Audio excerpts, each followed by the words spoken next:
Alors, dans l'esprit, c'est sur la même logique que de présenter des rapports cadres, hein, nouvelles politiques, grandes orientations, qui peuvent aller quand même dans le détail, des politiques publiques telles qu'on doit les bâtir pour les années à venir. Nous avons passé une politique doctrinale, je vais dire, en matière culturelle.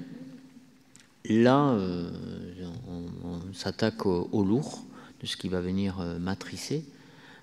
On devra se poser aussi la question sociale aussi, voilà, avec des nouveaux enjeux identifiés. On devra se poser d'autres questions aussi sur comment revivifier notre démocratie. Mais en matière de bifurcation écologique, très important qu'on fixe quel est le cadre dans lequel on doit se positionner et agir. Donc Jean-Michel, je te laisse présenter. Merci, Président. Effectivement, c'est une délibération très, très importante. On l'avait dit, Président, en introduction, aujourd'hui sur ce sujet-là. D'abord, on doit, comme je l'ai dit hier, montrer qu'on est un pôle de stabilité pour rassurer tout le monde, mais aussi démontrer qu'on est un pôle de réflexion, un endroit où les choses se construisent. On a vu que le CEREMA, on fait partie des 4 départements qui montrent l'exemple. Sur beaucoup de sujets, on va voir que c'est le cas. On doit donner l'exemple, on va le voir. Et puis, derrière, on doit entraîner, et ça va être tout le sujet. Cette délibération, en fait, il faut voir dans quel contexte elle est. Le contexte d'urgence climatique aggravé, après tout le débat que nous venons d'avoir, je n'ai pas un mot de plus à dire. On arrive à échéance de la politique départementale, on est sur le plan 2020-2024 et donc on se prépare à un nouveau plan qui ne sera plus sur la transition écologique, mais qui va être dans une autre logique qui est celle d'une mobilisation résolue, accrue pour travailler sur la bifurcation écologique. Et là aussi, le Président l'a exprimé, donc je n'irai pas plus loin. Par contre, pour pouvoir construire cette politique, il y a un énorme travail qui a été fait. D'abord, il y a des jalons qui ont été posés dans la période précédente, des colloques pour passer les grands enjeux, l'Assemblée citoyenne, que je remercie d'être là, et on va y revenir tout à l'heure, parce que dans ce rapport est inclus une première réponse à l'Assemblée citoyenne, et puis de nouveaux projets opérationnels. Pour autant, il faut savoir d'où on vient et montrer ce qu'on a fait. On doit à l'Assemblée citoyenne, comme on doit aux citoyens, avant de préparer la partie suivante dans laquelle on est aujourd'hui, de faire le point sur ce qu'on a fait sur la période écoulée. Et je vous présenterai en quelques diapositives le bilan des étapes précédentes.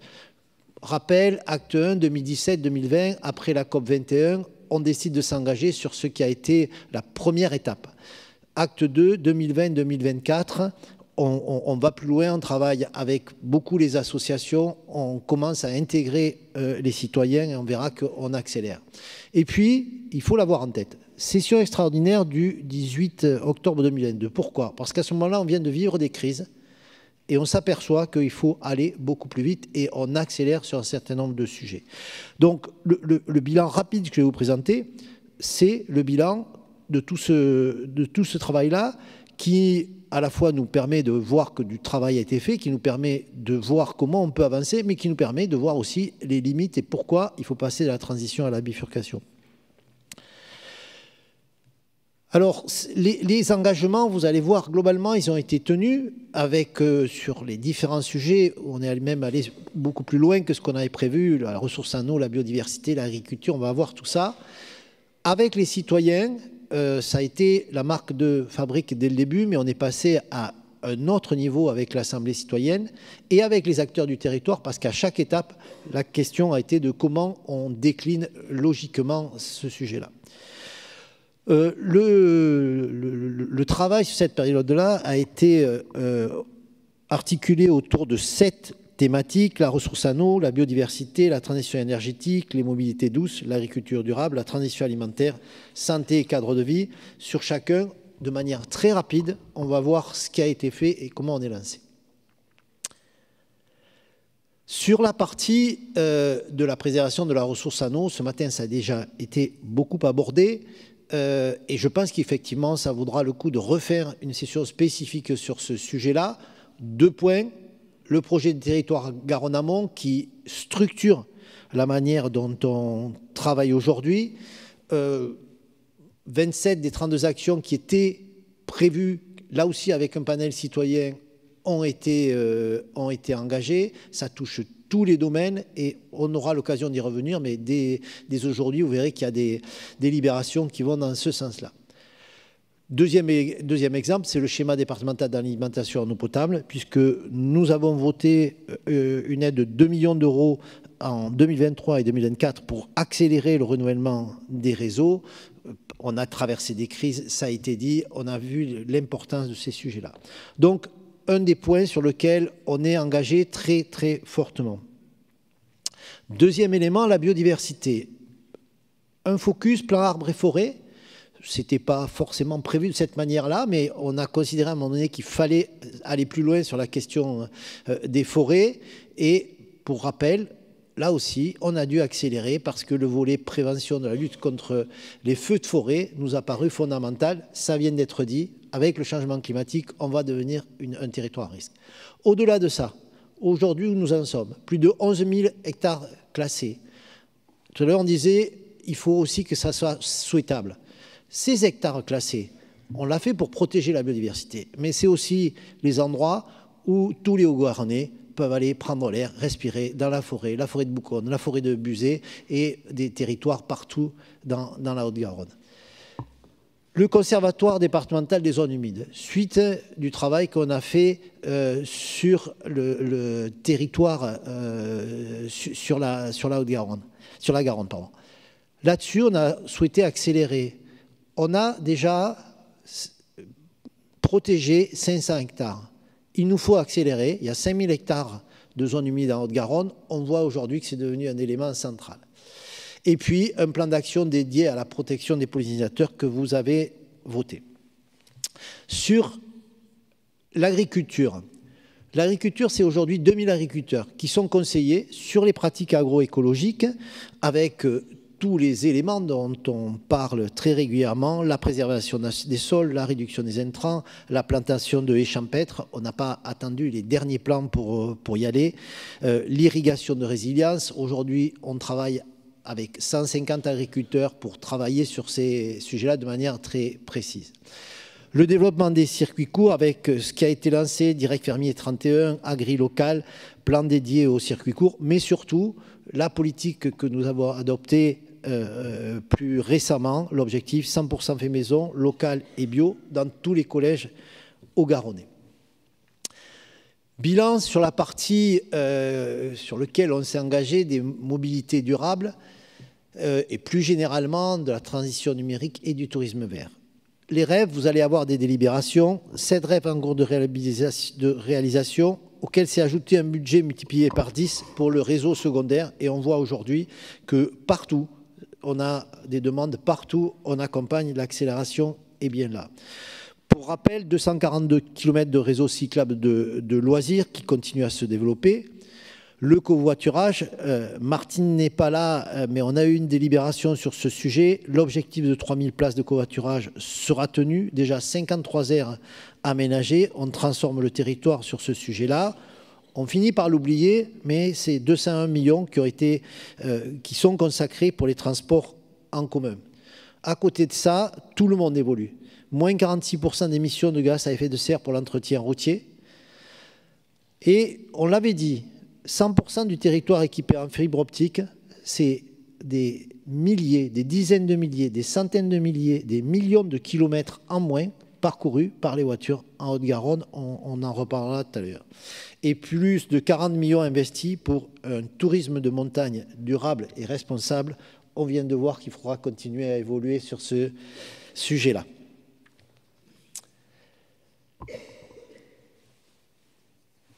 Sur la question du logement, tout le monde en a parlé. Il faut accélérer, il faut travailler, il faut isoler nos bâtiments. On est très en retard, on n'a pas assez accéléré.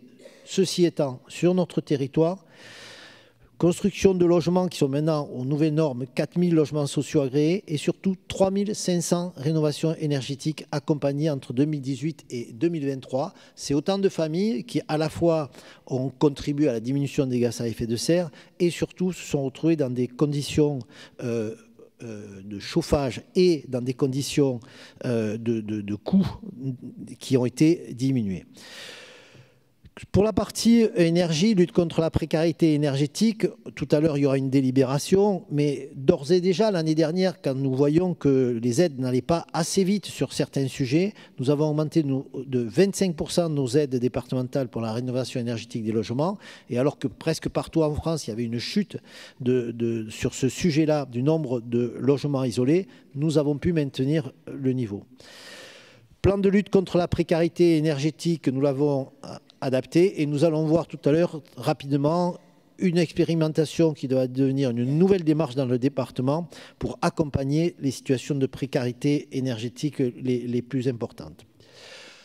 À côté de ça, bien entendu, sur notre propre parc, nous avons investi massivement. On a déjà parlé des collèges, 7 nouveaux collèges BPOS livrés et 2 futurs collèges labellisés bâtiments durables Occitanie, le niveau maximal, niveau or. Donc tous les collèges désormais sont dans ce cadre-là. Nous avons programmé 100 millions d'euros entre 2023 et 2030 pour la réhabilitation énergétique du parc départemental. Et ça a été dit, il ne s'agit pas maintenant de travailler que sur la question du chauffage et de l'hiver. Il faut intégrer systématiquement la question du confort d'été. Et là aussi, les investissements ont été faits et vont continuer à être faits. Plan de sobriété énergétique, pour remercier tout le monde, parce que quand nous avons voté ce plan, nous visions des économies de 10%. Ça a été 11% pour le gaz, 8% pour l'électricité. Ça a été bon pour la planète et bon pour les finances du département. Donc il faudra continuer à y aller. 12 collèges équipés en installation photovoltaïque, un programme qui va se développer, et puis des aides au territoire pour la rénovation énergétique qui ont été apportées et qui vont se renforcer, on le verra tout à l'heure. Santé et cadre de vie, nul besoin de vous rappeler les investissements que nous avons consentis, que nous allons continuer à faire sur le laboratoire départemental, mais c'est aussi le travail sur la qualité de l'air et la 4e convention de partenariat avec Atmo Occitanie où nous travaillons sur tous les sujets sans avoir peur d'aller travailler sur des sujets parfois sensibles comme les pesticides dans l'air. 6 stations de mesure du bruit du trafic aérien, là aussi nous nous sommes engagés. L'objectif zéro phyto du département qui est atteint. Pascal est parti, mais salue le travail de Haute-Garonne Environnement. Nous sommes aujourd'hui 297 communes, 127 associations. C'est un vrai creuset de construction de notre politique en matière d'environnement. Et puis, la maison de la biodiversité, près de 10 000 personnes qui ont été sensibilisées sur ces sujets-là. Dernier point auquel, vous le savez, je suis très très attaché, l'exemplarité dans ce que nous faisons. Plus de 700 agents ont participé à la fresque du climat. Tout à l'heure, je parlais du fait qu'on roule moins, le télétravail. On est passé de 4,7% en 2020 à 46% en 2023. J'ai parlé tout à l'heure du bilan direct en matière d'émissions de gaz à effet de serre. De nombreuses agences ont sollicité le forfait mobilité durable, 438 agents en 2023, plus 23%, 1165 agents bénéficiaires des aides au transport collectif, plus 14% en 2022, 924 trajets de covoiturage financés, 200 places vélo au niveau de l'hôtel du département. Vous voyez, le travail a été fait et bien fait.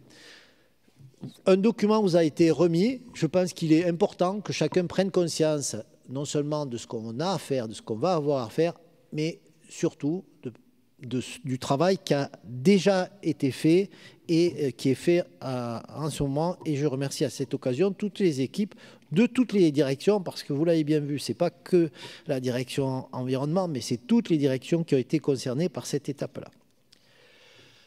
Voilà pour ce bilan fait très rapidement. Alors, quel est le contexte maintenant d'élaboration de la nouvelle politique que nous devons préparer d'ici le début de l'année prochaine? Premier élément, ça a été dit tout à l'heure par le président, par le CEREMA, le bilan du GIEC est là et nous avons une décennie pour agir et il est grand temps d'accélérer, de prendre le virage maintenant. Deuxièmement, on l'a bien vu, on est en train de changer de logique. Jusqu'à maintenant, on a été beaucoup concentré sur la question de l'atténuation du changement climatique. Bien entendu qu'il faut continuer, mais l'adaptation, il nous faut accélérer. Vous avez vu les chiffres qui nous ont été donnés dans tous les domaines, l'eau, le bâtiment, et je partage le fait qu'il nous faut arrêter la briquette partout. Pour mémoire quand même, les fameuses Toulousaines dont on parle beaucoup en briquette, à l'origine, il n'y avait pas la briquette, il y avait un enduit dessus. Et sur Toulouse, comme ailleurs, on a enlevé l'enduit pour qu'on voit bien la briquette rose de Toulouse. Alors on va remettre un peu d'enduit peut-être, hein, dans les années à venir. Donc il faut maintenant conjuguer l'atténuation et l'adaptation. Plus besoin d'expliquer à tout le monde que le changement climatique est là, on l'a tous constaté. Alors on l'a constaté avec la canicule, la sécheresse de l'été 2023. Je l'ai dit 100 fois, au pire moment de la canicule, il ne passait plus que 40 mètres cubes secondes dans la Garonne, dont la moitié qui était de l'eau qui avait été lâchée. Vous pouviez traverser quasiment la Garonne à Toulouse à pied. Donc aujourd'hui, tout le monde doit en être conscient. Mais c'est aussi les pluies intenses, les glissements de terrain. Et là, de très nombreuses communes ont été concernées par ces mouvements de terrain. Sur Revel, sur des communes partout, on a connu ces phénomènes. On sait maintenant qu'il faudra les prendre en compte. Et puis, on a fini de l'oublier, janvier 2022, des inondations. Alors fabuleux, janvier 2022, inondations. En juin, on commençait la sécheresse. Donc là-dessus, comme sur tous les sujets, on a des agents, les agents des routes qui ont été à pied d'œuvre dans ce cas-là. On a eu 210 interventions d'urgence par les pompiers. Donc oui, il faut se préparer, y compris à cette adaptation.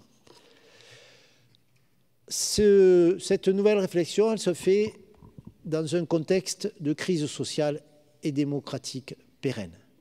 On ne peut pas continuer à parler d'un côté de la transition écologique ou de la bifurcation et de l'autre côté de la crise sociale. On l'a vu lors des conférences qu'on a fait, on le voit au quotidien, il faut adopter une démarche systémique des enjeux, ça a été fait lors du colloque Dion-Keller, Pascal vient d'annoncer que Keller allait revenir. On a considéré qu'il fallait, c'était la mission du département, de travailler en faveur des solidarités humaines et territoriales en même temps qu'on travaillait sur la bifurcation écologiste, ou du moins c'est le même sujet. Le constat, et je vous invite tout le monde à lire tout le rapport qui vous a été présenté. Là, vous en avez sauté un petit peu une. Voilà. Le constat, c'est l'urgence à agir, la bifurcation, mais ça voudra dire que c'est la mise en synergie, non pas d'un service, non pas de deux services, mais de toutes les politiques départementales. On le dit souvent, mais vous allez voir ce que ça voudra dire maintenant. Alors, ces nouvelles orientations stratégiques, le président l'a dit, il s'agit de se fixer un cadre général, de se fixer des fondements politiques, presque philosophiques, qui partent d'une analyse, et j'incite vraiment tout le monde à lire le rapport qui pose ces bases-là, et je remercie tous ceux qui ont participé. On a besoin de poser ces bases-là. Hier, un collègue avait peur que dans le contexte particulier, on ne parle que des clubs de pétanque. Je pense que là, on est quand même à un autre niveau. Le premier point, dans les orientations qui vous sont proposées, c'est de conjuguer atténuation et adaptation au changement climatique. Je l'ai dit, les dernières recommandations scientifiques, vous en avez eu un exemple tout à l'heure, sont là. Il nous faut aller vite, il nous faut avoir des ambitions renforcées pour s'adapter. Ce qui veut dire que sur tous les sujets, sur lesquels nous sommes et sur lesquels nous ne sommes pas, eh bien, il va falloir prendre le virage encore plus fort. Donc ça veut dire la mobilité durable, ça veut dire l'énergie renouvelable, c'est l'agriculture, l'alimentation. Et en s'appuyant désormais sur un diagnostic des vulnérabilités au changement climatique, comme ça a été présenté, qui nous permettra, territoire par territoire, de voir comment on doit s'adapter, sur quel sujet on doit travailler en priorité. Thierry a donné tout à l'heure un exemple. Ce n'est pas la même chose sur chaque territoire, mais en attendant, il va falloir travailler très vite là-dessus. Ce qu'on vous propose aussi, c'est de mettre en place une nouvelle instance scientifique. Nous avons besoin de la science. Nous avons besoin de la science pour nous aider à prendre les décisions, à éclairer l'avenir. Nous vous proposerons dans les mois qui viennent de mettre en place cette instance qui sera là en permanence pour nous aider à prendre les bonnes décisions, pour évaluer les actions que nous souhaitons mettre en œuvre. Nous avons vu que sur de nombreux sujets, c'était essentiel. Quand on a travaillé avec l'Assemblée citoyenne, tout le monde a compris l'importance de s'appuyer sur la science. Donc, nous proposons de mettre en place cette instance. Deuxième élément, c'est, et ça vous avez bien compris que ça a été, ce sera le cœur du dispositif, c'était le sujet de l'Assemblée citoyenne, conjuguer les enjeux de justice sociale et d'aménagement équilibré du territoire avec les impératifs démocratiques. Tous les mots comptent dans cette phrase-là. Ça veut dire qu'il n'y aura pas de transition possible s'il n'y a pas de solidarité. Donc la solidarité sera au cœur de cette bifurcation écologique. Ça veut dire de prendre des engagements en faveur de la justice climatique et sociale. L'exemple de la lutte contre la précarité énergétique est bien sûr un exemple simple, mais l'accès à une alimentation saine et durable pour tous et de même nature, les mobilités durables, inclusives et solidaires, on va mettre tous les exemples, mais au cœur de tous les sujets. Le deuxième sujet, c'est moins intuitif, c'est l'affirmation du travail social dans la bifurcation écologique. Ça veut dire qu'au quotidien, il faut qu'on travaille pour sensibiliser, accompagner, innover, prévenir les risques. Tout à l'heure, Sandrine en a parlé. Oui, tous les sujets sont concernés aujourd'hui. On a beaucoup parlé de confort d'été. On a raison. Je le dis très régulièrement, il y a plus de morts l'été avec la chaleur que l'hiver avec le froid. Voilà. Donc, là-dessus, bien sûr que notre travail social, c'est d'accompagner tout le monde.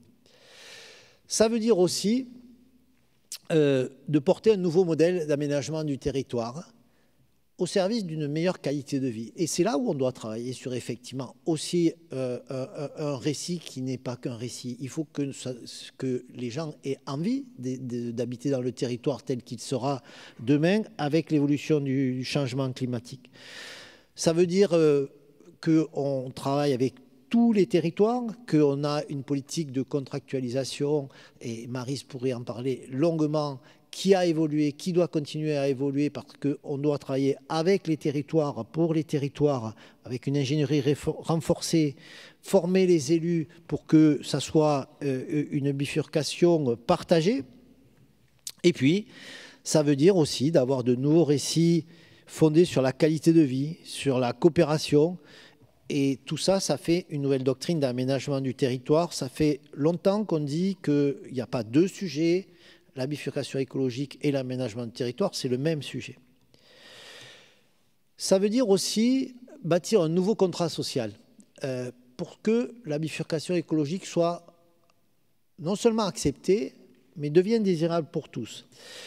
Ça veut dire des impératifs démocratiques. On a donné l'exemple. Vous avez dans le rapport un premier rendu de comment on va répondre à toutes les questions de l'Assemblée citoyenne. Et je vais développer quelques éléments parce que ça me semble important. Mais ça veut dire aussi que sur chaque projet, il faut qu'on ait des concertations pour pouvoir faire en sorte que les projets soient acceptés, partagés, voulus.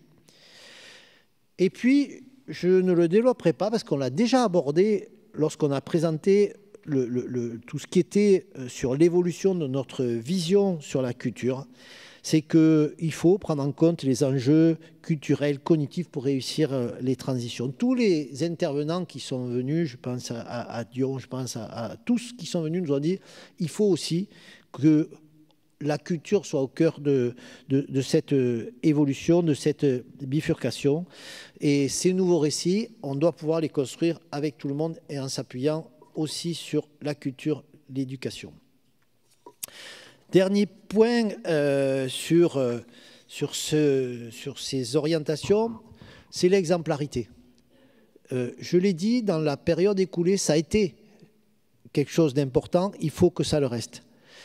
L'exemplarité en tant qu'aménageur du territoire, l'exemplarité sur la transition énergétique du patrimoine départemental. Bien entendu que si nous accompagnons des communes, nous devons aussi montrer l'exemple sur notre propre patrimoine. L'achat local durable et responsable. Là aussi, Pascal est parti. Le travail qui a été fait à travers le SPASER est un travail fondamental sur ce sujet-là. L'empreinte carbone de la collectivité, il y a un travail très important qui est en cours pour qu'on fasse le bilan et ça vous sera présenté parce que toutes nos actions devront être guidées aussi par ce sujet-là. Vous verrez qu'il y a des surprises. Les sujets sur lesquels on doit agir en priorité ne sont pas tous ceux auxquels on pense parfois de manière intuitive, mais ça va devenir la culture générale. Et sur ce sujet-là, c'est tous les services aussi qui travaillent aujourd'hui. Transformation culturelle, j'en ai parlé. Et puis, une nouvelle organisation pour le pilotage et le suivi de la bifurcation écologique. Tous ces éléments que je vous ai présentés sont des éléments qui vont maintenant irriguer toutes les politiques. Ce n'est pas un supplément d'âme, ce n'est pas quelque chose sur lequel on vient passer un coup de peinture verte. C'est ce qui organise toute notre réflexion. Et je crois que la présentation du CEREMA vous a bien montré à quel point aujourd'hui ça devait être la base. Comment on s'adapte et comment on agit. Alors, avant de terminer, parce qu'on leur doit aux citoyens un résumé. Alors, il y a un tableau très petit, enfin très difficile à lire, mais qui est très complet. On a demandé, comme on vous l'avait dit lors de la... Je me tourne vers vous. Comme on vous l'avait dit quand vous étiez venu ici, qu'on allait travailler sur toutes les propositions. On est à un point d'étape et je vais donner juste quelques éléments pour que tous mes collègues aussi voient comment le sujet est abordé. Ce rapport, c'est 15 mois de travail, 6 séances plénières, 30 réunions, 5 thématiques majeures à aborder. Et, in fine, 53 propositions, dont 20 sont jugées prioritaires par les citoyens eux-mêmes. Et puis, des préconisations sur certains sujets, en particulier sur les futurs projets routiers. Le travail, Ghislain, oui, le travail énorme a été fait, le suivant. Un travail énorme a été fait par les services pour que sur chaque proposition, on regarde ce qui est faisable, ce qui est possible, est-ce que c'est nouveau, pas nouveau, et on a réorganisé à partir de là les principaux éléments. D'abord, il y a des éléments où les propositions de l'Assemblée citoyenne viennent conforter la trajectoire qu'on a prise, mais nous incitent à l'approfondir, à la renforcer. C'est le cas, par exemple, de l'expérimentation sur la sécurité sociale alimentaire qu'on avait lancée.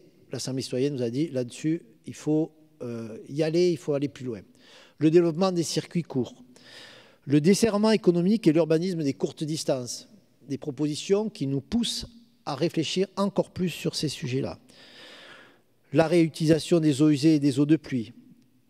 Un sujet sur lequel je voudrais insister, la lutte contre l'éco-anxiété, notamment chez les jeunes. Quand l'Assemblée citoyenne a travaillé sur le sujet de santé et environnement, on était persuadé, parce qu'on était dans ce schéma-là, qu'on allait parler en premier des questions de pollution de l'air, pollution de l'eau, etc. Ce qu'on a fait, je vous l'ai montré dans le bilan. Et ce qui est sorti en premier, on nous avait dit le premier sujet, c'est ça. Et aujourd'hui, c'est quelque chose qu'on intègre, c'est quelque chose sur lequel on travaille, et vous avez raison, et il faut qu'on travaille sur ce sujet-là de manière encore plus importante. Le changement des récits par rapport à la sobriété, l'intelligence des usages, je l'ai abordé. on a pris un exemple là, vous avez parlé du fait qu'il fallait qu'on arrête de se prendre la tête sur les questions des fruits et légumes non calibrés qui sont mis de côté. Donc c'est des exemples très concrets, tout à l'heure on l'a dit, il faut qu'on soit sur ce type de sujet. Deuxième élément, c'est des endroits où vos interventions sont venues nourrir notre réflexion et notre logiciel de travail. Vous avez posé des questions sur le rapport au vivant et la question des droits de la nature, c'était sur notre Garonne. On va travailler là-dessus parce que on le voit partout, c'est un sujet sur lequel il faut qu'on aille plus loin parce que ça montre la nécessité de rétablir ce lien et de le poser sous cette manière-là. Mais il y a aussi des sujets sur lesquels que nous avions abordé, mais où il semble qu'il faut aller plus loin, la question des pollutions lumineuses, l'approche One Health, donc une santé, santé animale, santé humaine, tout ça c'est qu'une question commune. Le partage des espaces naturels publics, et ça là aussi c'est quelque chose de très concret, mais c'est bien de développer des espaces verts, c'est bien de faire des espaces plus végétaux, mais il faut plus d'espaces publics où les gens puissent se rencontrer et là aussi partager les questions.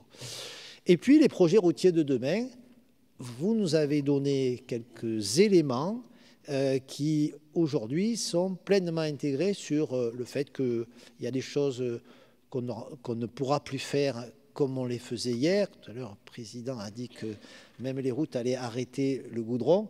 On va peut-être pas l'arrêter, mais on va peut-être, Martine Croquette serait là, dire qu'on va faire des goudrons verts, hein, en utilisant à la place du bitume des restes de résine provenant de l'usine de Saint-Gaudens, la papeterie. Voilà, donc on va continuer à évoluer sur ces sujets-là, mais on va aller dans le sens de l'Assemblée citoyenne.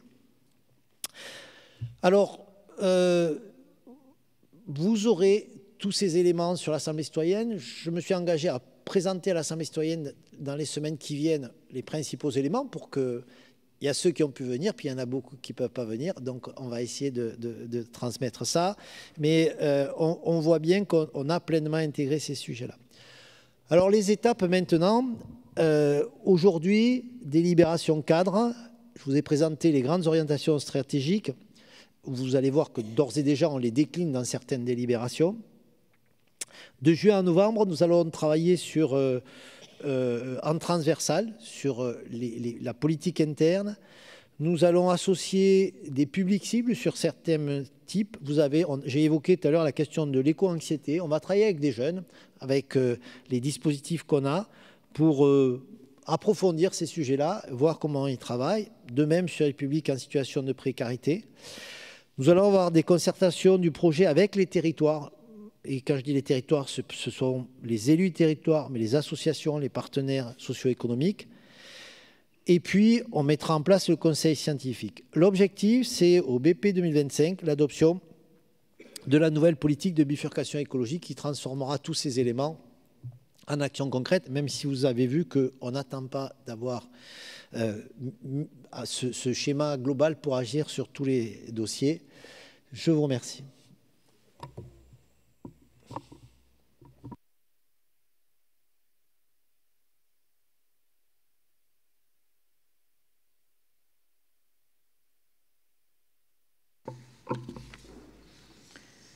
Merci Jean-Michel, merci pour la qualité, la précision et l'exhaustivité de ce que nous avons écrit et couché sur le papier.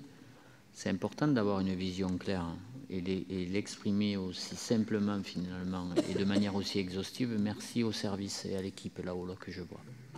Merci pour tout ce que vous avez fait. Parce que j'ai aucun commentaire à rajouter. Voilà, aucun. Tout est écrit sur un PowerPoint. Et c'est assez rare pour qu'on puisse le signifier. Donc maintenant, chers élus, lisez-le, appropriez-vous les termes, mettez-vous ça dans la tête, réfléchissez à ce que ça veut dire chez vous. Et après, il faudra être bon. Relisez ce que l'Assemblée citoyenne a produit. C'est un excellent foisonnement. Comme tout foisonnement, hein, ça part dans tous les sens, il y a de tout. mais c'est ce qu'il faut pour pouvoir se sortir du nez collé à la page, à ce qu'on fait, ce qu'on pense faire déjà bien, ce qu'on fait un petit peu, etc. C'est un sacré bol d'oxygène. Voilà. Et donc relisez ça, relisez le rapport cadre, parce que on va devoir être encore plus imaginatif dans ce qu'on va devoir faire derrière. Voilà. Donc, qui souhaite prendre la parole? Marc Perret. Merci et bravo effectivement pour cette présentation. J'avais 3 petits points rapides. Le premier, c'était peut-être, Jean-Michel, que tu identifies les difficultés ou les freins qu'on a pour mener la politique que tu développes. C'est-à-dire qu'elle est ambitieuse, mais peut-être qu'il manque un aspect, quelles sont les barrières ou les difficultés qui sont devant nous pour aller plus loin en tant que politique départementale. Deuxième question qui est peut-être plus difficile aussi à laquelle il est peut-être plus difficile de répondre, c'est si tu devais retenir 2-3 critères ou paramètres qui permettent de déterminer si la politique que nous menons est couronnée de succès ou non. C'est-à-dire quels sont les 2-3 paramètres ou critères, je ne sais pas quel est le terme, qui permettraient de mesurer l'efficacité de la politique menée. Troisième point, si vous me permettez, nous on a un groupe de travail au conseil municipal de l'Union qui s'intéresse de très près au remplacement des énergies fossiles et qui travaille sur les scénarios, que ce soit l'ADEME ou RTE, de façon à les maîtriser. Si je peux faire un lien avec l'économie locale, en quelques mots, sans vouloir asséner des chiffres, aujourd'hui en France on consomme 500 TWh d'électricité par an et 1100 TWh d'énergie fossile par an. Voilà, 500 et 1100. Quand on remplacera en 2050 l'énergie fossile, qu'on devra remplacer par l'efficacité des moteurs électriques plutôt que les moteurs thermiques, on n'aura pas besoin de 1100 tel qu'on en consomme aujourd'hui, mais on passera à 800. Donc le défi qui est devant la nation, c'est d'être capable de produire 800 TWh par an pour remplacer l'énergie fossile en 2050. Simple et clair. Quand vous travaillez les scénarios de l'ADEME ou de RTE, donc la parole officielle, ils vous disent « Ah bon, il faut 800 TWh ». Écoutez, sur les 800, je vais vous dire un truc, on n'en fera que 400. On en fera 400 parce qu'on sera capable de produire 150 TWh de biogaz, 150 TWh d'énergie renouvelable, éolien et solaire, et 100 TWh de nucléaire en plus. Ça fait 400. Ah mince, on doit passer de 800 à 400. Donc il y a 2 enjeux. Le premier enjeu, c'est d'être capable de produire, d'ici 2050, 400 TWh d'électricité nouvelle. Je l'ai dit, éolien, etc. C'est une question qui est sûrement posée d'ailleurs dans une politique départementale, parce qu'il faudra augmenter de 70% notre production de panneaux solaires et d'éoliens par rapport à ce qu'on fait aujourd'hui. Vu les difficultés qu'il y a quand il y a des programmes dans le Lot ou je ne sais pas quoi, où on nous dit il y a des batailles qui se mènent locales pour empêcher le développement de ces fermes d'éoliennes, on a une véritable difficulté. Je le redis, RTE dit qu'il faudra augmenter de 60% ce que nous faisons aujourd'hui en termes de création d'éoliens et de solaire. Donc premier volet, c'est d'être capable de produire ces 400 TWh. Deuxième volet, puisqu'on était à 800 et qu'on passe RTE nous dit on n'en fera que 400. C'est se passer de 400 TWh. Je vais aller vite parce que c'est peut-être un peu ennuyeux tout ce que je raconte, mais se passer de 400 TWh, l'ADEME, RTE, ils ont dit ce qu'il faut faire. Ils disent qu'il faut baisser de 30% le nombre de kilomètres parcourus dans les véhicules en 2050 par rapport à ce qu'on fait aujourd'hui. Et ça, c'est colossal comme modification culturelle. C'est-à-dire que, effectivement, quand moi je débat avec les collègues de Toulouse Métropole qui disent on va construire une route là, ou la jonction S, ou je sais pas quoi, je leur dis mais je ne vous fais pas de la politique, je vous dis que RTE et l'ADEME vous dit qu'il faut baisser de 30% les kilomètres parcourus par les Français d'ici 25 ans.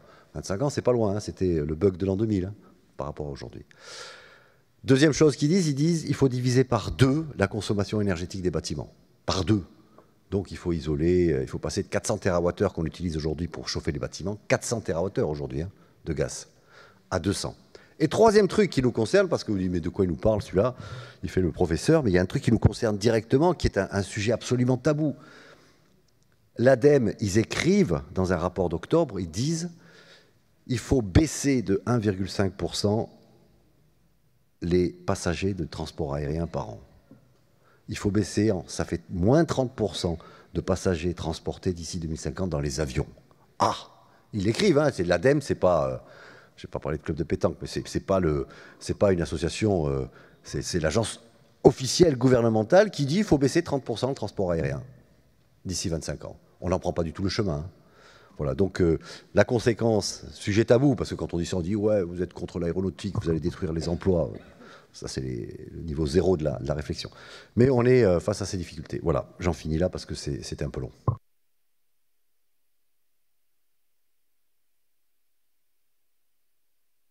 Bon, il y a des choses qui relèvent à la fois du macro, là, dans ce que tu dis, hein, parce qu'on ne peut pas tout impacter et mettre en œuvre, en particulier lorsque tu parles des freins. Moi, je vois deux freins principaux. Le premier, c'est l'acceptabilité de ce qu'on veut mettre en œuvre et jusqu'où on peut aller. Bon. Si je développe une philosophie éco-socialiste en disant qu'on doit matricer la question de la justice sociale avec la question de la justice climatique, c'est bien pour démontrer que c'est souhaitable et que c'est désirable et que tout le monde y gagnera.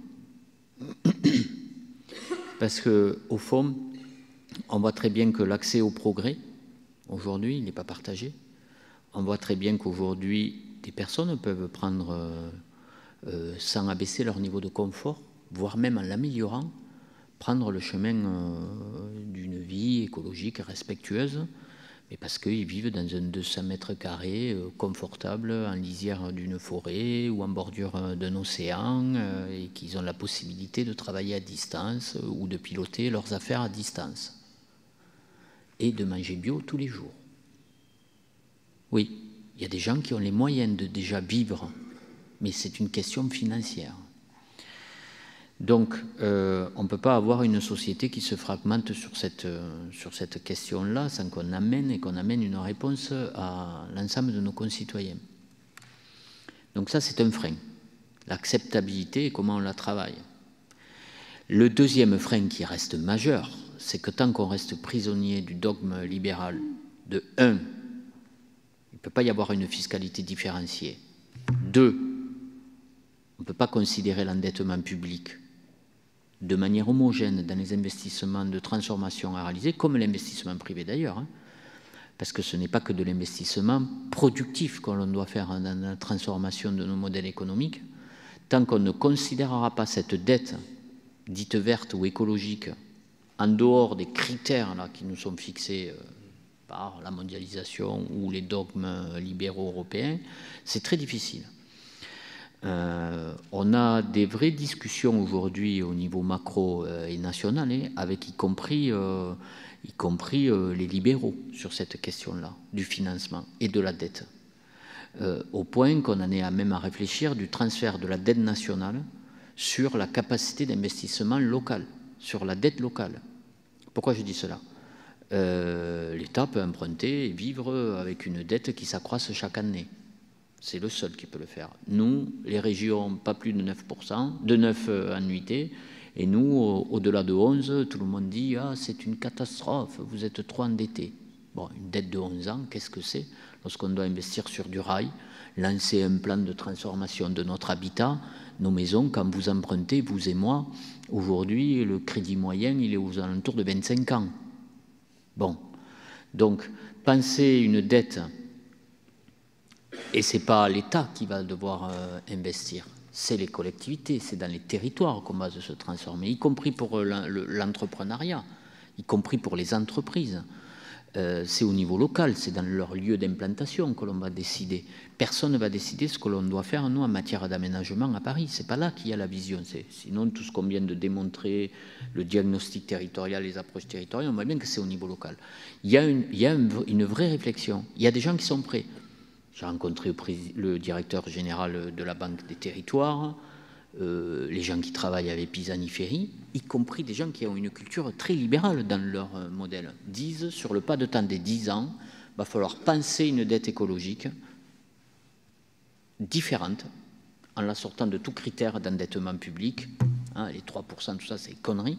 Hein, parce que dans 20 ans, dans 30 ans, les jeunes générations, si on a pris les bonnes décisions et qu'on s'est endetté, c'est pas très grave s'ils payent encore un bout de rail, s'ils payent aussi les investissements publics, les écoles nouvelles qu'on doit construire, on va espérer qu'elles durent plus de 15 ans, etc., etc. Et en même temps, une fiscalité différenciée, y compris à ce qu'elle puisse s'inscrire dans le temps. Voilà. Il faut peut-être rompre un principe d'équité devant l'impôt.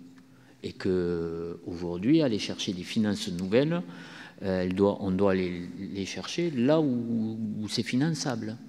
Mais il y a deux manières de faire. Il y a la brutalité d'une fiscalité qui tombe comme ça, où on prendrait, ou simplement dire, à partir de maintenant, toutes les niches fiscales ou les exonérations, vous avez la possibilité de les faire rémunérer en investissant à pas plus de 3%, par exemple, 4%. Bref, ça c'est un frein, hein, la capacité d'investir. Regardez, projet de Serme, on a parfaitement identifié, en améliorant l'existant, sans faire du rail nouveau, hein, mais sans faire de lignes de métro ou de tramway nouveau. On sait déjà qu'il faudrait 4,5 milliards.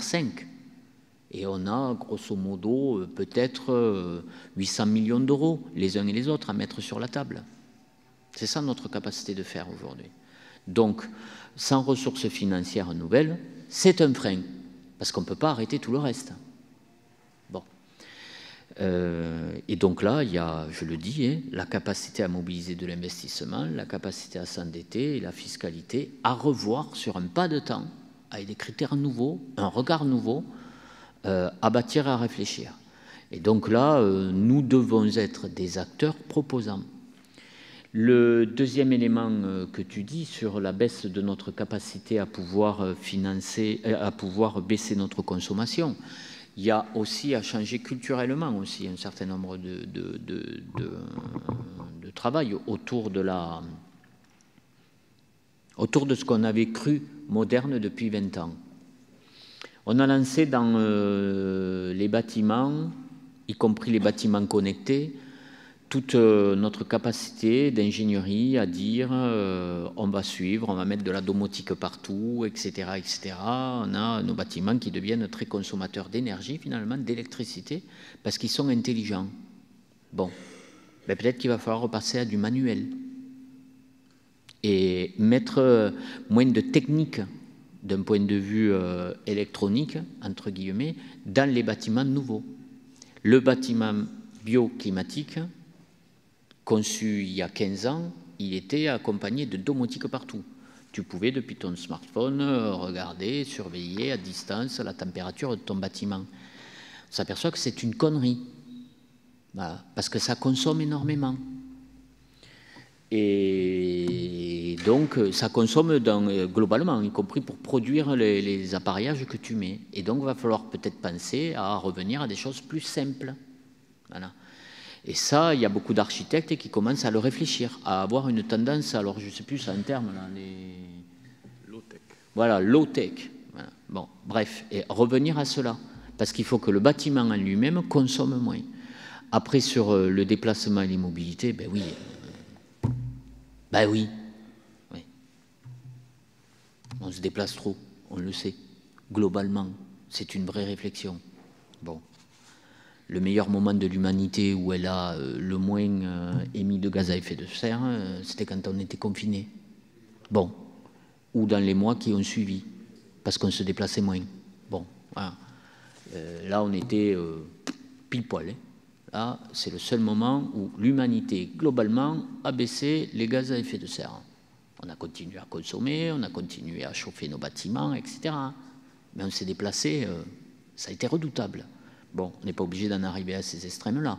Mais en tout cas, on peut réfléchir à des stratégies, oui, de proximité du travail, de réfléchir aussi, il y a un certain nombre de gens qui ne sont pas obligés de faire 5 fois le tour de la planète dès qu'ils ont le moindre congé.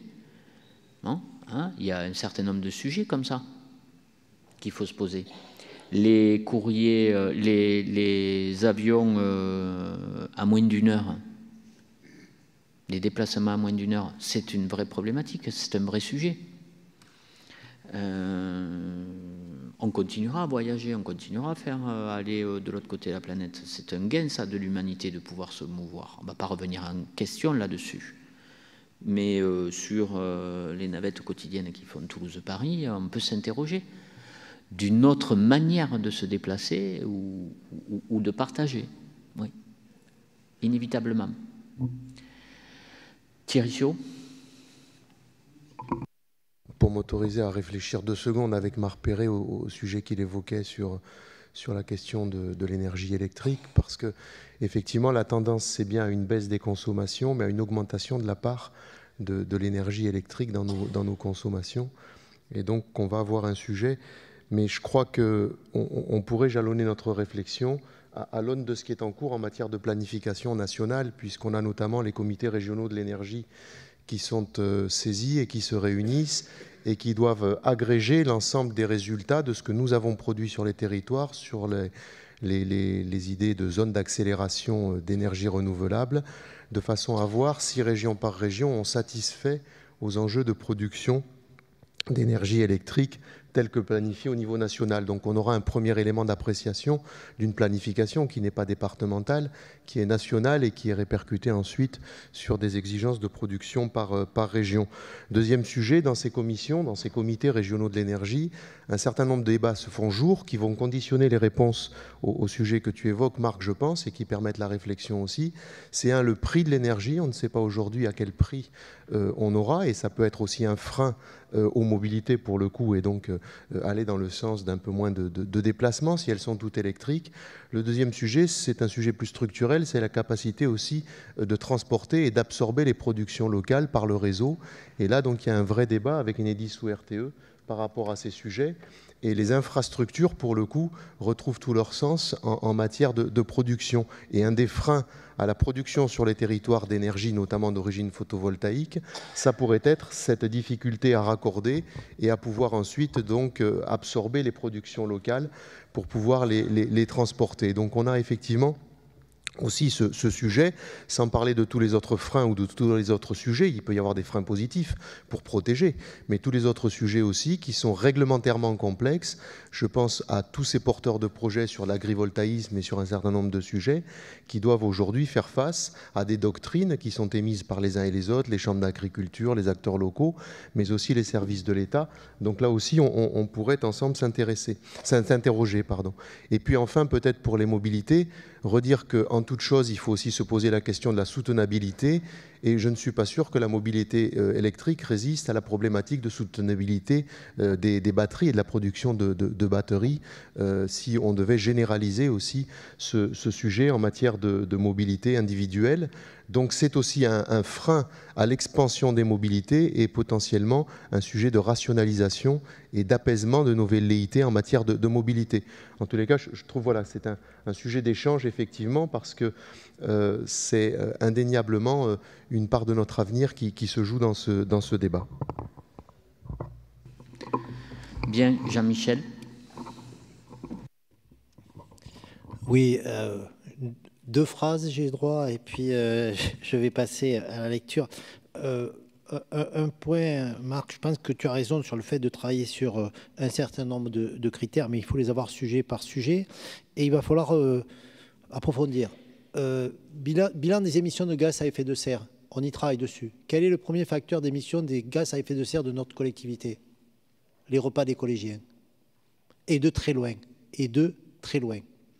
Ça veut dire qu'il faut sortir aussi peut-être des schémas qu'on a en tête et que ça va nous amener à travailler sur ces sujets-là.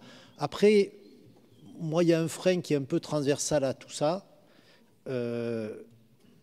C'est qu'on a un frein, c'est si on n'arrive pas à embarquer les citoyens. Et ça, si on met beaucoup d'énergie sur un certain nombre de sujets, c'est parce que ça sera central. Je dois conclure. Le rapport était très long, la décision est très courte. Votre commission vous propose à l'unanimité d'approuver les grandes orientations de la politique de bifurcation écologique comme détaillées dans le rapport. On ne peut pas faire plus court. Bien. Qui est contre? Qui s'abstient? Qui est pour à l'unanimité? Il n'y a plus qu'à. Hein. Florence, pour le rapport suivant. Merci, Président. Mesdames, Messieurs, donc c'est la convention de gestion des volumes du Touir pour la sécurisation du remplissage du barrage de Montbel. Bon, un barrage qu'on ne présente plus, situé dans l'Ariège, et qui rencontre des difficultés récurrentes pour atteindre son niveau, son volume maximal, qui est de 60 millions de mètres cubes, et qui n'a été effectif qu'à 12 reprises au cours des 30 dernières années. Donc il s'agit de créer un projet de création d'un adducteur qui permet de sécuriser le remplissage du barrage par une dérivation d'une partie des eaux de la rivière Touir. Il est proposé donc la signature d'une convention de gestion entre l'institution interdépartementale et les 3 départements membres, donc Ariège, Aude et Haute-Garonne. Le début des travaux devrait se faire à partir de 2026. Donc, votre commission vous propose à l'unanimité d'approuver la convention de gestion et d'affectation des volumes d'eau issus de la Touir, jointe au rapport, et d'autoriser Monsieur le Président du Conseil départemental à la signer. Pas de remarques. Qui est contre? Qui s'abstient? Qui est pour? À l'unanimité. Annie, pour le rapport suivant. Oui, merci. Il s'agit d'un avenant au titre de l'année 2024 au contrat de coopération pluriannuel en vue d'une expérimentation de mobilisation des retenues du Touche pour le soutien d'étiage annuel de la Garonne. L'opération d'optimisation des retenues du Touche a été pilotée par le Conseil départemental de Haute-Garonne dans le cadre du projet de territoire Garonne-Amont. Cette action consiste à mobiliser des volumes non utilisés dans 5 retenues du bassin du Touche en contrepartie d'une aide financière à la mise aux normes des ouvrages. Les ouvrages concernés ont un volume total de 10,6 millions de mètres cubes. 3 retenues appartiennent au syndicat mixte Garonne-Auxonel-Louge-Touche, retenues de Fabas, de la Bure et de Savère. 2 retenues appartiennent à 2 associations syndicales autorisées, retenues de Cambernard et de Parère. Un premier contrat de coopération avait été signé le 4 août 2022, permettant de mobiliser les retenues du syndicat mixte Garonne-Auxonel-Louge-Touche dans le but d'expérimenter des lâchers de soutien d'étiage durant les étiages 2022 et 2023. Cette expérimentation a notamment permis de définir les temps de transfert de l'eau et d'analyser les impacts qualitatifs de ces lâchers. En concertation avec les acteurs concernés, le SMEAG propose de signer un avenant au contrat signé le 4 août 2022 pour permettre de disposer de 3,25 millions de mètres cubes pour l'année 2024, dont 1 million de volumes complémentaires, et de poursuivre les calages techniques et la coopération entre acteurs. Les volumes supplémentaires seront financés par le SMEAG dans le cadre de son budget annexe pour le soutien d'étiage.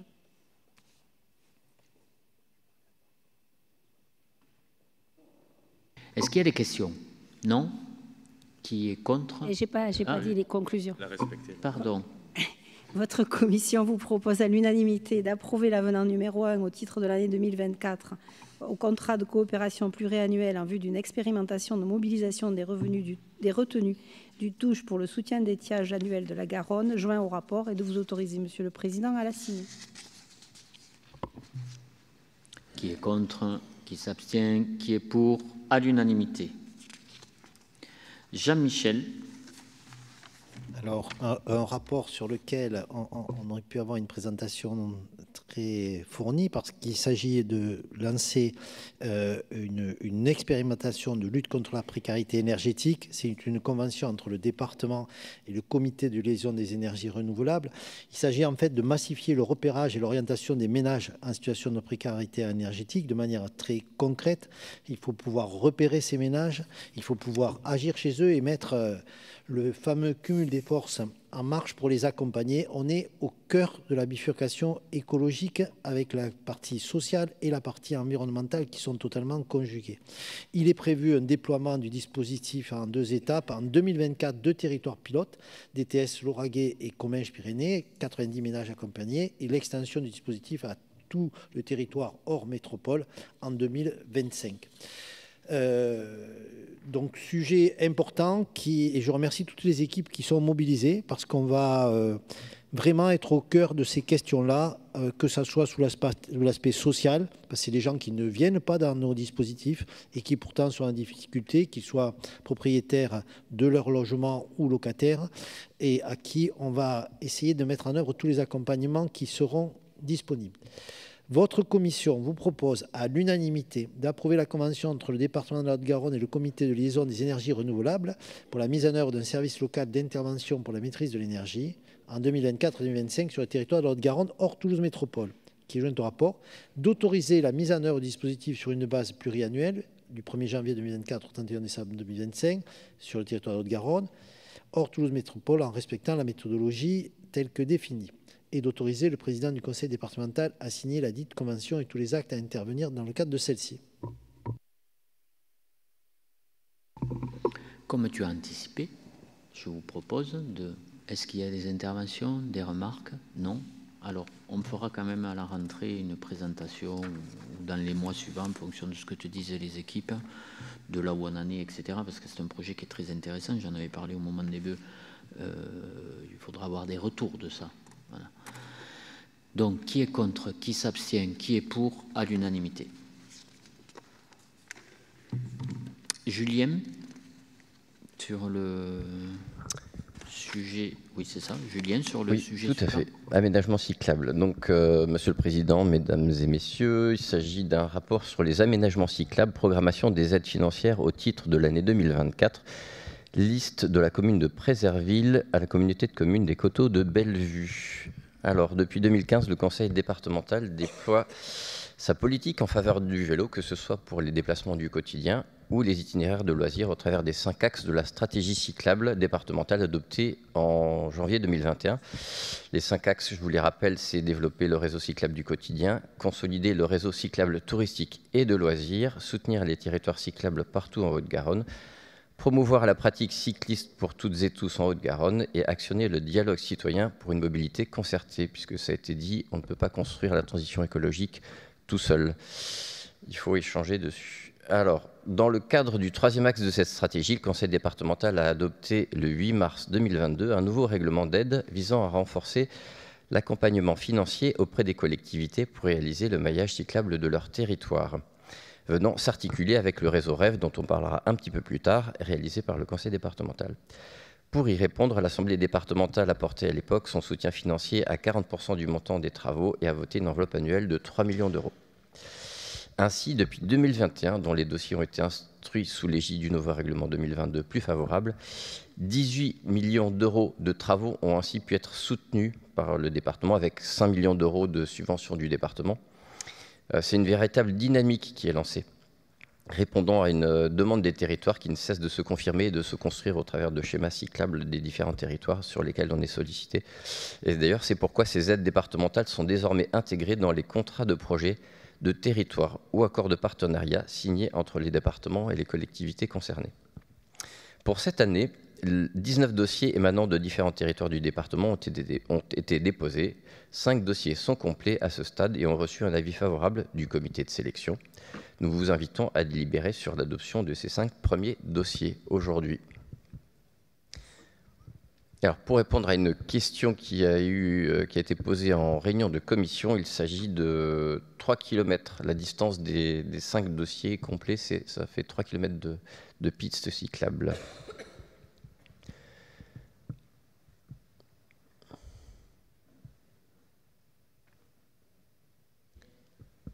Est-ce qu'il y a des questions? Oui? Non? Non? Tu peux lire les conclusions? Alors, je lis les conclusions.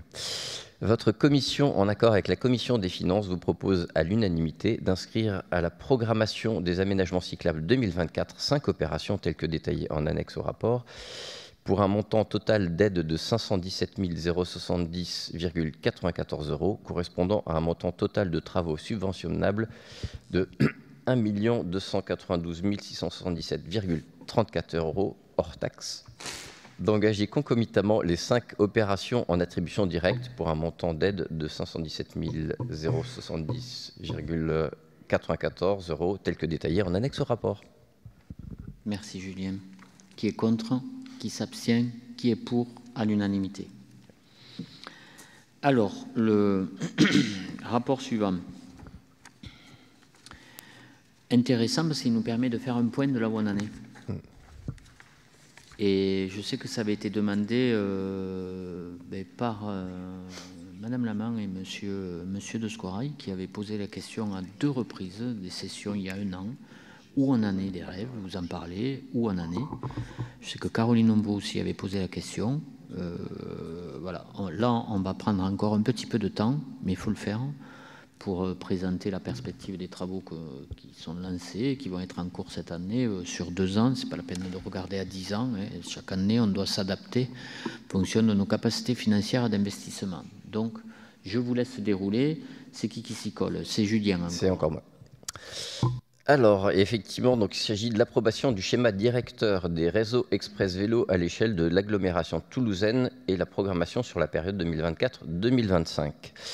Et je suis particulièrement heureux et fier de vous présenter ce dossier aujourd'hui qui vient concrétiser l'engagement pris depuis 2015 et formalisé en 2019 en faveur de la transition puis bifurcation écologique et particulièrement de la pratique du vélo pour les déplacements du quotidien.